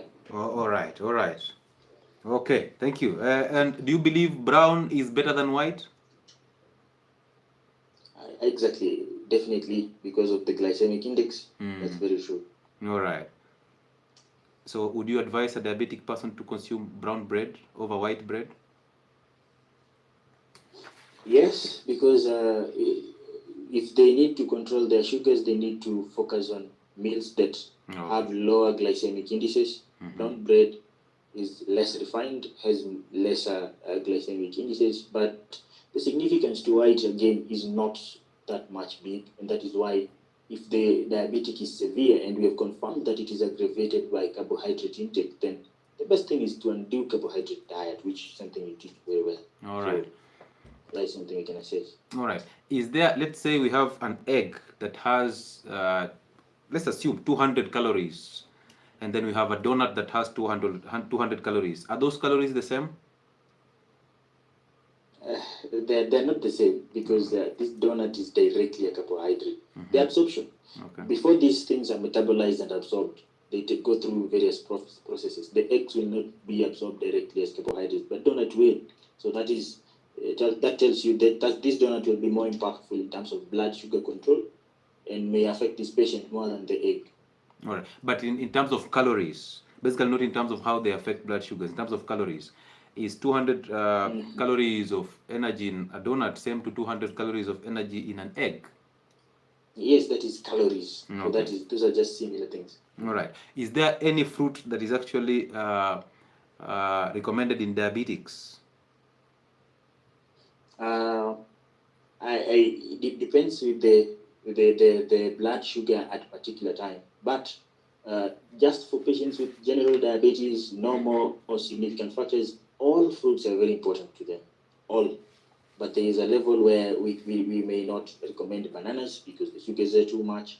There's a level where we need bananas because these patients need potassium. Yes. So we can, it depends on all that. Yeah. All right. Amazing, brother. So, possibly out of the topic, do you have anger?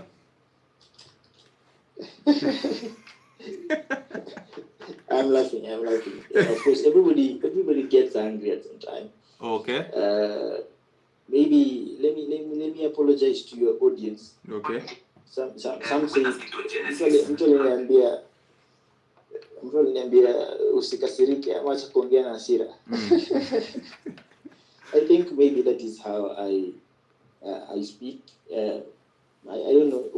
I was exercising a disappointment. I think when somebody is disappointed, maybe the tone will change a little bit. All right. When I speak some serious things, maybe my tone will also be different. But I joke, I laugh a lot. All right. I'm sorry that you took that that video as somebody exercising anger. Sorry for that. No, not necessarily. I'm just asking, do you have anger?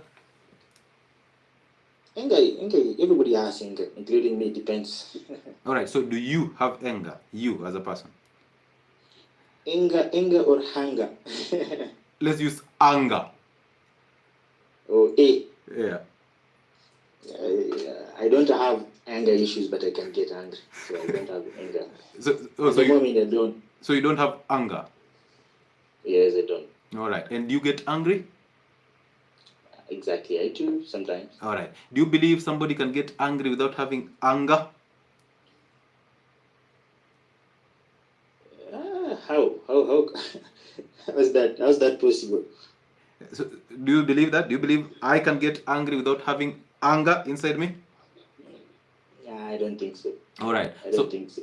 So the reason why I'm asking that is because you said you get angry. So I'm asking if you get angry because you have anger or just a natural reaction. You see, when I was doing that video. Yes. No, it's not about the video, sir. Yeah, I totally understand the video. I'm just asking generally. No, I don't get. You get angry because anger in you is inflated. Okay. So when that anger is prompted, you definitely will become angry. All right. The reason you're getting angry is because there is an element of anger in you that gets you angry. Just one. Personally, there are many things that could easily make me angry. Number one, I don't like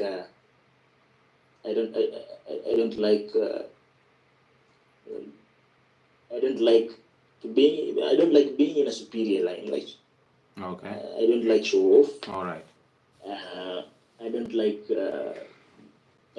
people who take you for granted. Okay. As well. All right. And I don't like it when people it disappoints me when people don't understand. Okay. You understand when somebody doesn't understand.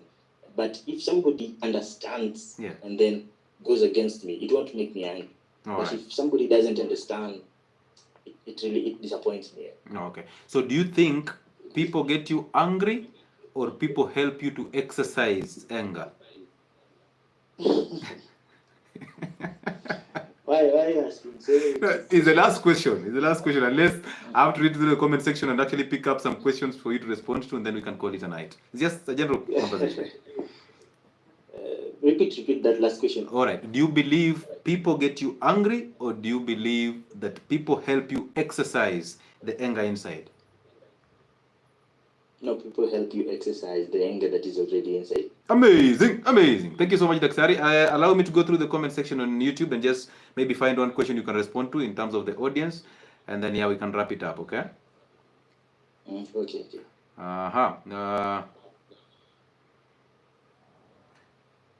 Doc, kindly ask him to talk about vegetable and seed oils. All right. I think this is the question. Do you advocate for vegetable oils? For diabetic patients, I want to believe. Okay. Yeah. Basically. Okay. For diabetic patients, that is a good diet again. Okay. Anything that is not pro-carbohydrate, Okay. would be good for a diabetic patient. Mm. But again, I said whoever is taking that must always monitor their body, because we don't want you to be deficient of carbohydrates entirely. So you have to monitor with the needs of your body, and you also have to consult a dietitian. I believe you're a good dietitian because we've been taking you. They can consult you, or they can get another dietitian if they're not comfortable. Always follow up to see when you need carbohydrates and when it is not enough. Also, ensure you check your blood sugar levels regularly. Yeah. Okay. Somebody called Javan was asking if you can actually just highlight the nutritional advice that you give generally to your patients. To my patients, yeah. Let me talk about patients whose diabetes, I believe, are predisposed by nutrition or bad nutritional habits. And that kind of diabetes is also linked to the one that is predisposed by sedentary lifestyle. Yeah. Those ones go hand in hand. So the first thing is, I would wish these patients exercise a lot. Okay. They use their skeletal muscles. They try. I saw you running in a certain video. They try and do those aerobic activities because they help the heart to demand more energy, the brain to demand more energy, and the skeletal muscles to demand more energy. All these improve on insulin sensitivity. All right. Number two, also low carbohydrate diet, and that does not mean total carbohydrate and doing away with carbohydrates entirely. That means that we have to use those low glycemic index meals like those brown bread, brown ugali is better than white, and then we have to always have a plate. We always have to measure our plate. Our plate must have little carbohydrates. We should have some proteins there and veggies, and then also the timing of the meals, because sedentary lifestyle is a risk factor.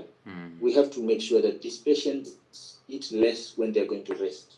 So when they eat less when they're going to rest, it does not strain their system, number one, and two, it does not make those sugars to accumulate in blood when they're not going to be used. So they need to, again, eat more when they're going to activity, like eat more in the morning. Okay. Let the breakfast be heavy because you're going to do activities in the day where the muscles can demand that sugar that you have taken. Midday, you can take a little bit more, but less considerable to the morning meal. And then in the evening, when you're going to rest, have a lighter meal. This one will help your body to rest, will help these blood sugars not be too much in your blood as you're going to rest. Yeah, so I think nutrition has there's a lot of nutrition to do. There's a lot to say about nutrition. We can't finish all that today. All right. Hamza is asking, does the Daktari believe that the system is broken and there is monetary aspect regarding health? Yeah, I think we can discuss this in line with the other conversation, Daktari. All right.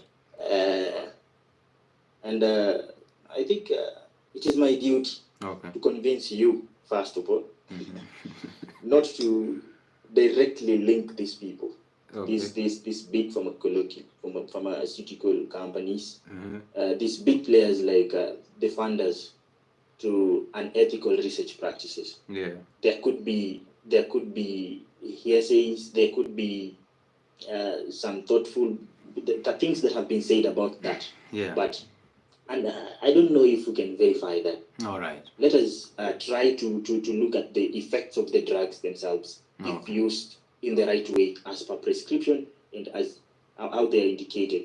Because I believe polio vaccine today, Doc, has been helpful. It helped all of us when we were young. We took polio vaccines, we don't suffer polio. We took BCGs, we only suffer TB if we are immunocompromised. All right. Today, it's very difficult even for you to. All these are things that have been subjected to research studies, and research studies helped us to use them the right way, and they have not been harmful to us. So for these chronic illnesses, a lot can be said about blood pressure. I hope one day we can also discuss that.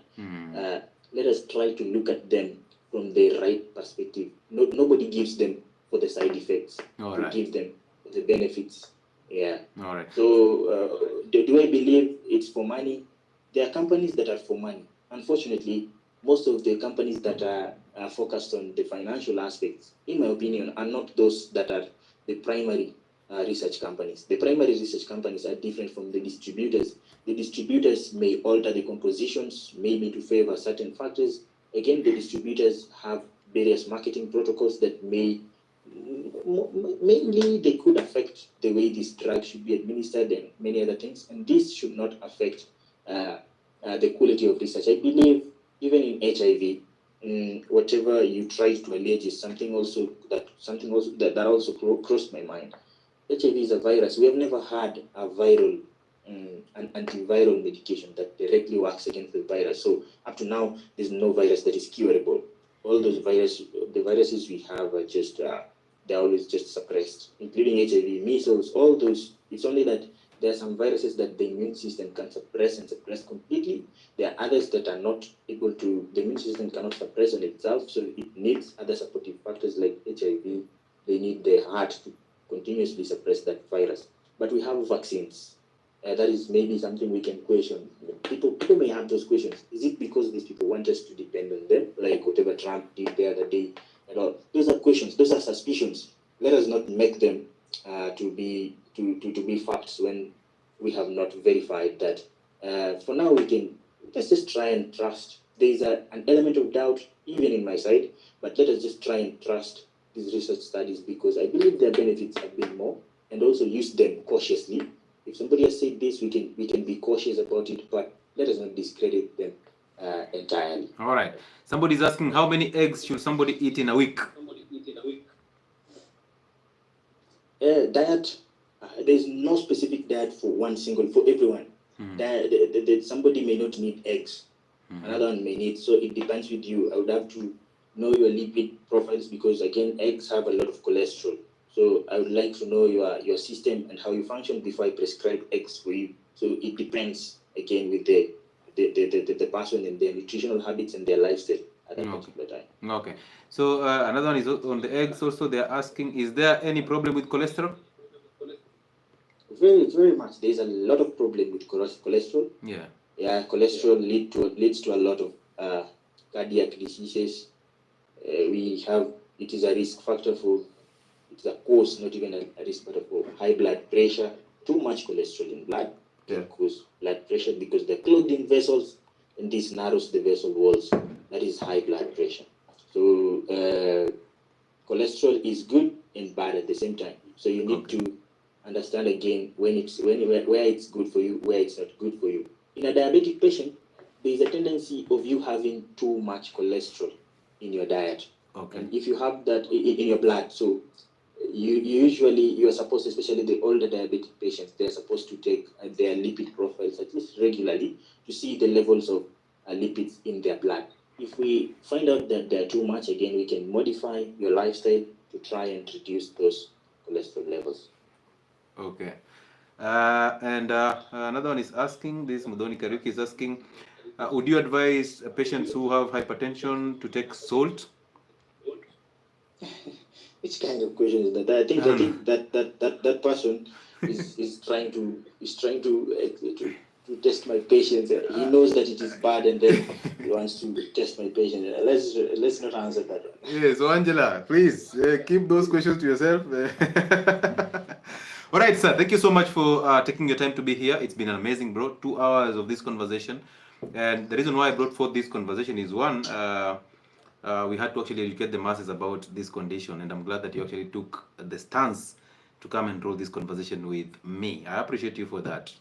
I know you're a busy person, and of course, you took your time to be here for the sake of the public, and that's appreciated. Number two, I've seen a lot of doctors having tension on the internet, and this one wants to prove a point, the other one wants to prove a point. Some doctors actually targeting the herbalists and all that. So there's a lot of tension, and it always looks like we are actually fighting each other instead of actually just trying to pass a message. So what I think is, it is always better for us to get these conversations. We need more of these conversations, actually, and I believe that we can actually communicate without having to agree or disagree. So yeah, thank you so much for your time, brother, and I wish you well. And possibly if you have final remarks for my audience, you can do that, and then we'll log it out. First of all, to your audience, thank you for according me this opportunity. I have not been so keen to read the comments, but I want to believe our discussion was helpful.